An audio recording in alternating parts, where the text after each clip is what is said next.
Bienvenue à tous sur Animation Chrétienne. Que vous soyez nouveau ou déjà abonné, bienvenue. Merci beaucoup pour votre soutien au développement de cette chaîne. Que Dieu vous bénisse. Parfois, dans une famille, tout le monde va bien, tout le monde réussit, sauf un, qu'on peut qualifier de « mouton noir ». D'autres s'en sortent facilement, mais vous luttez pendant des années. Regardez cette vidéo pour comprendre pourquoi cela arrive si souvent, et abonnez-vous à cette chaîne. Sam, que se passe-t-il? Je pensais que ta boutique serait pleine de clients aujourd'hui. Tu proposes ces gadgets au prix le plus bas possible. Je m'attendais aussi à faire des ventes aujourd'hui, mais hélas, j'ai été déçu. Je ne comprends pas pourquoi ton cas est toujours différent. Tous ceux que je connais et qui ont été diplômés de ton département réussissent dans ce domaine, sauf toi. Tu as lutté pendant tant d'années pour trouver un emploi, sans succès. C'est pourquoi nous avons décidé d'ouvrir cette boutique pour toi. Sam, dans ta famille, beaucoup ont déjà abandonné. S'il te plaît, fais en sorte que ça marche. Utilise toutes les stratégies commerciales possibles et assure-toi de réussir, car nous ne serons pas toujours là pour toi. Oui, ma sœur. Je sais que vous avez tout essayé pour moi. Je suis triste d'être le mouton noir de la famille. Je crois que cette entreprise m'ouvrira des portes. Merci infiniment pour tout ce que toi et mes frères et sœurs avez fait pour moi. Je promets de ne plus déranger personne. C'est parfait. Je serai ton premier client aujourd'hui. Je veux surprendre mon mari avec une jolie pochette pour MacBook. L'as-tu? Oui. Oui. Oui. Merci pour ton soutien. Je suis tellement fatigué et affamé. Je vais rentrer, prendre une douche et me coucher immédiatement. Sam n'a pas tenu sa promesse. J'attendrai ici son retour. Je ne partirai pas d'ici sans mon argent. J'espère que ce n'est pas mon propriétaire. Mon Dieu, faites que ce ne soit pas lui. Pas ce soir, s'il te plaît. J'avais promis de le payer aujourd'hui. Que dois-je lui dire? Sam, puisque tu as refusé de venir me voir comme promis, je n'avais pas d'autre choix que de venir te voir. J'ai attendu toute la journée pour gagner de l'argent. S'il vous plaît, monsieur, je vous en supplie. Je n'ai pas oublié ma promesse. J'espérais faire des ventes aujourd'hui. J'ai entendu cette histoire trop souvent, Sam, et nous y voilà à nouveau. Si je ne reçois pas mon argent d'ici la fin de la journée, tu auras des nouvelles de mes avocats. Bonne nuit.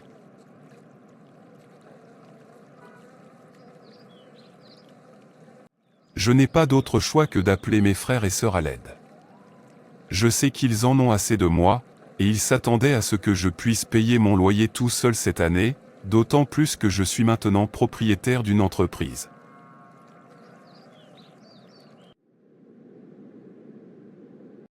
Demande-lui d'entrer. Bonjour mon frère Samedi. Alors, qu'est-ce qui t'amène ici? J'ai besoin d'aide pour payer mon loyer. Mes affaires ne marchent pas très bien. Aidez-moi, s'il vous plaît, pour que le propriétaire ne me mette pas à la porte. Tu sais que ça ne fait pas 3 mois que j'ai démarré cette affaire. Aide-moi, je n'embêterai plus personne après avoir payé mon loyer. Tu as promis de ne plus nous embêter. Ton entreprise ne te rapporte-t-elle pas assez d'argent? C'est toujours toi? Y a-t-il un moment où tu n'as pas de difficulté et où tu as besoin de notre aide? Je vais voir ce que je peux faire. Merci, mon frère. J'attends de tes nouvelles. Pourquoi ma vie est-elle ainsi? Je passe d'une épreuve à l'autre et je lutte sans relâche. Je dois admettre que mes frères et sœurs ont fait beaucoup d'efforts pour moi. Sans leur aide, cela aurait été difficile. À ce stade, j'ai besoin d'aide. Pourquoi dois-je me battre pour tout? D'autres y parviennent facilement, sauf moi. C'est comme si tout le monde m'avait abandonné. C'est comme si j'étais le mouton noir de la famille. Je suis fatigué. J'ai besoin de l'aide de Dieu. Bonjour, pasteur. Bonjour, monsieur Samedi. J'espère qu'il n'y a pas de problème. Il y en a un. Je ne suis pas heureux de ma situation. J'ai beaucoup de difficultés, j'ai besoin de prière. Dans ma famille, tout le monde va bien, sauf moi. Tout le monde me méprise et me traite de mouton noir de la famille. Mes frères et sœurs ont accepté d'ouvrir une boutique pour moi, pour que je ne les dérange pas financièrement, mais je ne m'en sors toujours pas bien. Il n'y a pas de vente et je dois retourner les voir pour payer mon loyer. Je ne veux plus vivre comme ça. J'ai beaucoup de mal. Même dans mes rêves ça ne va pas. J'ai besoin de changement. Pasteur, j'ai besoin de l'aide de Dieu. Tout va bien. Ne vous y trompez pas, vous n'êtes pas le mouton noir de la famille. Vous êtes son sauveur. Tout ce qui arrive est une épreuve et une tentation, car vous êtes l'élu de la famille. Vous avez été choisi par Dieu. Dieu utilise les épreuves que vous endurez pour forger votre caractère, vous sculpter en un vase d'honneur, vous façonner pour son dessein divin. Alors, rejetez les mensonges de l'ennemi. Toutes les épreuves ne sont pas le fruit de notre folie. Parfois, Dieu nous permet de traverser la vallée de l'ombre de la mort, afin qu'à la fin, sa lumière brille davantage tout au long de notre vie. C'est dans notre faiblesse que sa force s'accomplit.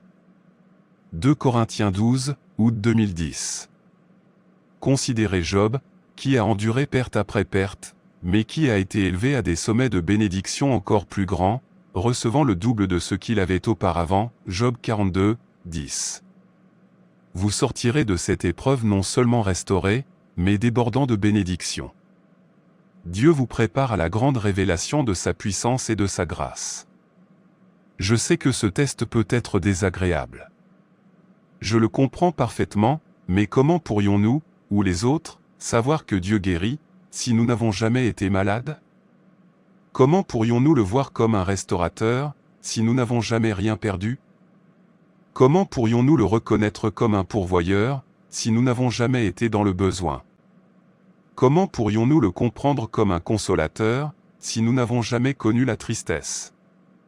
Comment saisirions-nous son rôle de protecteur, si nous n'avons jamais affronté le danger? Comment pourrions-nous le déclarer libérateur, si nous n'avons jamais été liés? Comment l'exalterions-nous comme une forteresse, si nous n'avons jamais connu de combat? Dans votre épreuve la plus profonde, Dieu révèle sa nature multiforme. Il est votre guérisseur, accomplissant des miracles là où la médecine échoue. Il est votre soutien, il pourvoit à vos besoins lorsque les ressources s'épuisent. Il est votre paix, il apaise vos tempêtes lorsque le chaos s'installe. Il est votre roc, stable et inébranlable lorsque le sol tremble. Il est votre refuge, vous protégeant face au danger. Il est votre forteresse, vous défendant face à l'avancée des ennemis. Il est votre guide, vous guidant lorsque les chemins s'obscurcissent. Il est ta lumière, illuminant tes ténèbres de l'éclat de tes trous. Il est ta force, te fortifiant quand tu es faible. Il est ta joie, renouvelant ton esprit quand le chagrin cherche à voler ton âme. Il t'a choisi, avant la nuit des temps, pour manifester sa splendeur et sa majesté. Il t'a façonné, instrument de son dessein divin, pour manifester son amour et sa grâce. Il t'a désigné, ambassadeur de son royaume, pour diffuser son message d'espoir et de salut. Il t'a marqué, toi, enfant de son alliance, pour hériter de ses promesses et proclamer sa fidélité. Souviens-toi de ceci, tu n'es pas abandonné dans ton combat, tu es choisi pour manifester les multiples excellences de Dieu. Reste ferme dans cette vérité.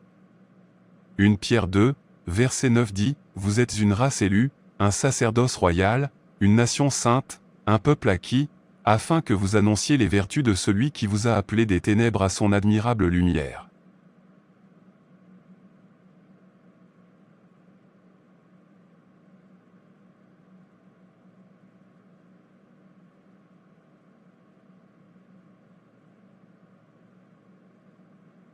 Mais pourquoi devrais-je endurer tout cela si je suis choisi par Dieu?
Une personne élue connaîtra des périodes difficiles dans sa vie. On appelle cela une période de préparation, car avant la manifestation, il faut une préparation. Il y a une période d'isolement, et durant cette période, vous pourriez vous sentir rejeté, mais ce n'est pas du rejet. C'est là que Dieu vous équipera. La vie vous paraîtra si dure, car le diable combat cette grandeur en vous. Le diable vous fera tout subir, car il veut vous arrêter. Vous serez découragé, mais Dieu ne permettra rien que vous ne puissiez gérer. Écoutez, personne n'aspire à la fournaise des procès publics, à l'humiliation que peut engendrer la tragédie. Pourtant, dans cette même fournaise, au milieu du feu, Dieu est à l'œuvre. Il vous purifie, vous polit, vous prépare à briller d'un éclat qui reflète sa gloire. Il a dit dans sa parole que nous devrions considérer comme un sujet de joie complète les diverses tentations que nous traversons. Il a dit dans Ésaïe 43, verset 2, « Quand tu traverseras les eaux, je serai avec toi, et quand tu traverseras les fleuves, ils ne te submergeront pas. Quand tu marcheras dans le feu, tu ne te brûleras pas, et la flamme ne t'embrasera pas. Je prie pour que cette période de labeur et de lutte prenne fin dans ta vie, au nom de Jésus. » Amen. Merci beaucoup pour vos encouragements. Je continuerai à me tourner vers Dieu et à lui faire confiance. Seigneur, je te loue pour l'assurance que mes épreuves actuelles ne sont pas un signe de ta colère, mais un témoignage de ton dessein, car je sais que tu es avec moi. Je crois que malgré les épreuves et les tempêtes que je traverse, tu m'as choisi pour un moment comme celui-ci, pour me purifier et révéler ta gloire à travers ma vie. J'adhère à ce processus divin, confiant que tu utiliseras mon histoire pour ta gloire. Par la foi, je demande que cette période difficile prenne fin dans ma vie. Plus de peine. Plus de lutte. J'invite les clients du monde entier à venir acheter. Que tout change au nom de Jésus. Merci pour les prières exaucées. Au nom de Jésus, je prie. Amen. Je suis ici pour acheter 3 MacBook neufs. Oui, madame. Mais il y a un problème.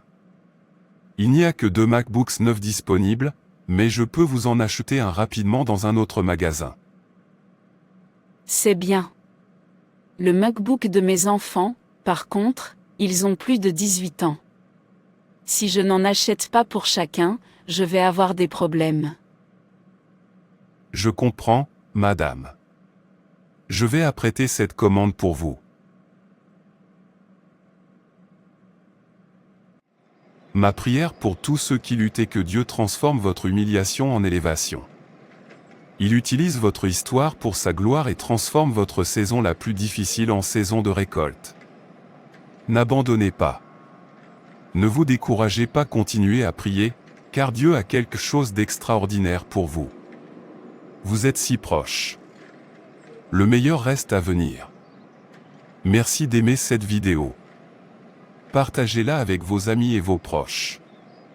Partagez votre expérience dans les commentaires. Abonnez-vous à cette chaîne et activez la cloche de notification pour être averti dès que nous publions une nouvelle vidéo. Merci de votre attention. Que Dieu vous bénisse.